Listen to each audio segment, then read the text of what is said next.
Bilasizmi? O'lim bilan oxirat yo'qotish nima? Inson uchun eng og'ir judolik bu oxiratni yo'qotish. O'limni o'zi qo'rqinchli emas. Undan keyin keladigan dunyoni yo'qotish, oxiratni yo'qotish qo'rqinchli. Payg'ambarimiz sollallohu alayhi va sallam aytganlarki, banda qanday yashasa, shunday o'ladi.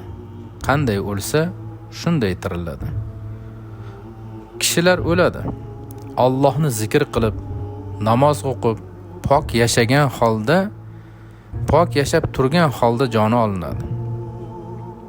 Ba'zan undan ham fazilatga erishgan bandalari namozda, sajda ustida, tavof qilayotganda joni olinadi. Kishilar borki, dunyoni matohini talashib, odamlarga zulm qilib, ularni haqlarini talon-taroj qilib yashagan holda, fahsh ishlarni qilib turgan holda jonlari olinadi. Undan ham battarroqlari bo'ladi. Shunday kishilarki, aynan ularning joni gunoh qilayotgan ustida olinadi. Va har kim qiyomat kuni o'z ahvoli bilan tiriladi.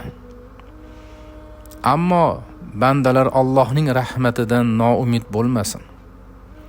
Allohning rahmati keng. Insonni toki joni bor ekan, umri bor ekan, Allohning rahmatidan noumid bo'lmaydi, tavbaga shoshilish kerak. Chunki Allohning rahmati bandaning gunohidan ulug'dir. Allohning rahmati bandani kechikishidan kattadir. Bandani qo'rquvidan ham Allohning rahmati kengdir. Alloh taolo Qur'oni Karimda: "Ey o'zlariga zulm qilgan bandalarim, Allohning rahmatidan noumid bo'lmang" degan.